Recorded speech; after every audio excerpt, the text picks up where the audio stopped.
हिंदू धर्म में एकादशी व्रत का अनंत विशेष महत्व है। वर्ष में कुल 24 एकादशियां होती हैं, जिनमें से श्रावण और पौष माह की शुक्ल पक्ष की एकादशी को पुत्रा एकादशी कहा जाता है। इस दिन भगवान विष्णु की पूजा और व्रत करके संतान सुख की प्राप्ति होती है। विशेष रूप से संतान की प्राप्ति की इच्छा रखने वाले दंपतियों के लिए यह व्रत अनंत शुभ और फलदायक होता है। धार्मिक शास्त्रों में वर्णन है कि इस दिन विशेष दिनों को करने से न केवल संतान प्राप्ति होती है, बल्कि पितृदोष, संतान बाधा और ग्रह दोष भी समाप्त होते हैं। दोस्तों, इस वीडियो में हम जानेंगे कि पुत्रा एकादशी के दिन किन चीज़ों का दान करना चाहिए, उनका धार्मिक और ज्योतिषी महत्व क्या है तथा वह कैसे पुण्य और लाभ प्रदान करते हैं। 2025 में कब रखा जाएगा पुत्रा एकादशी व्रत? वैदिक पंचांग के अनुसार सावन शुक्ल पक्ष की एकादशी तिथि की शुरुआत 4 अगस्त 2025 को सुबह 11:48 से हो रही है, जो कि 5 अगस्त को दोपहर 1:12 तक रहेगी। ऐसे में उदा तिथियों के अनुसार 5 अगस्त 2025 दिन मंगलवार को पुत्रा एकादशी का व्रत रखा जाएगा। इस दिन भगवान विष्णु और माता लक्ष्मी की पूजा की जाती है। नंबर 1, तिल का दान। तिल को शुद्धता का प्रतीक माना गया है।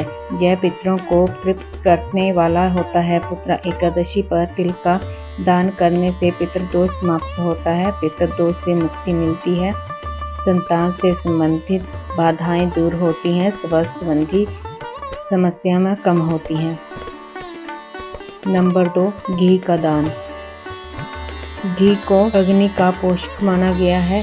इसे यज्ञ और हवन में प्रयोग किया जाता है। घी का दान अनंत पुण्यदायक माना गया है। इस दिन घी का दान करने से ग्रह दोष से मुक्ति मिलती है, संतान की लंबी उम्र, परिवार में सुख शांति आती है। नंबर 3, दूध और उससे बने उत्पादों का दान। दूध और दूध से बने उत्पाद जैसे दही, माखन, पनीर आदि का दान शीतलता, शुद्धता और वास्तविक का प्रतीक है। पुत्रा एकादशी के दिन दूध का दान करने से संतान की वृद्धि और स्वास्थ्य में वृद्धि, जीवन में सुख और मन की शांति प्राप्त होती है। नंबर 4, चावल का दान। चावल को पूर्णता और सात्विकता का प्रतीक माना गया है। यह अन्न दान का उत्तम स्वरूप है। चावल का दान करने से अन्न की कभी कमी नहीं होती, संतान का पालन पोषण में सहायक, जीवन में सुख समृद्धि आती है। नंबर 5, सोना अथवा पीतल का दान।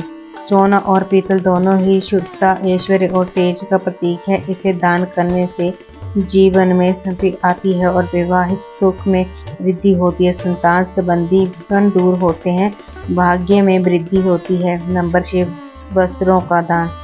वस्त्रों का दान सबसे पुण्यकारी माना गया है। खासकर ब्राह्मण, विधवा स्त्री या जरूरतमंद को वस्त्र दान देना अनंत फलदायक होता है। इससे शुभ संतान की प्राप्ति, पापों से मुक्ति, समाज में मान सम्मान प्राप्त होता है। नंबर 7, जल युक्त कलश का दान।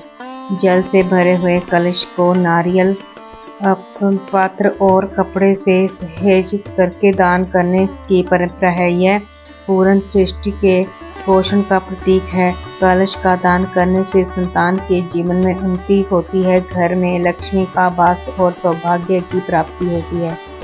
नंबर 8, फल और मिठाइयों का दान। फल और मिठाइयों का दान अनंत और मधुरता का प्रतीक होता है। इसे मंदिरों, ब्राह्मणों या गरीबों में बांटना श्रेष्ठ होता है। इससे संतान का स्वास्थ्य उत्तम होता है, घर में आनंद और प्रसन्नता होती है, दोषों की शांति होती है। नंबर 9, दक्षिण और मुद्रा का दान। दान को पूर्ण करने के लिए दक्षिणा आवश्यक होती है। इसे श्रद्धा से देना चाहिए। इससे पुण्य फल की प्राप्ति, भाग्य में वृद्धि और ब्राह्मणों को, जरूरतमंदों को सहायक होती है। नंबर 10, धार्मिक ग्रंथों का दान। गीता, भगवत, रामायण जैसे धर्म ग्रंथों का दान अनंत पुण्यकारी होता है। इसके दान से संतान में धार्मिक संस्कार, वंश का कल्याण और आत्मा को शांति मिलती है। नंबर 11 संतान के नाम से यज्ञ कराना और हवन सामग्री का दान। रुद्र एकादशी के दिन संतान सुख हेतु यज्ञ कराना और सामग्री जैसे गोधुमा, कपूर, गूगल, हवन कुंड आदि का दान करना बहुत फलदायक होता है। इससे संतान दोष निवारण, कुल की रक्षा, मानसिक और आध्यात्मिक संतुलन बना रहता है। नंबर 12 पौधों का दान।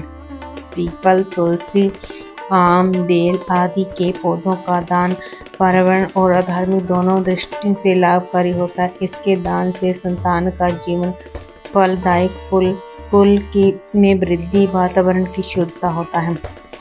नंबर 13 गोदान। गौ माता को देवी लक्ष्मी का स्वरूप माना गया है। गोदान महादान कहा गया है। रुद्र एकादशी पर गोदान करने से पितृदोष से मुक्ति, संतान सुख की प्राप्ति और मोक्ष की प्राप्ति होती है। नंबर 14 शिक्षा सामग्री का दान।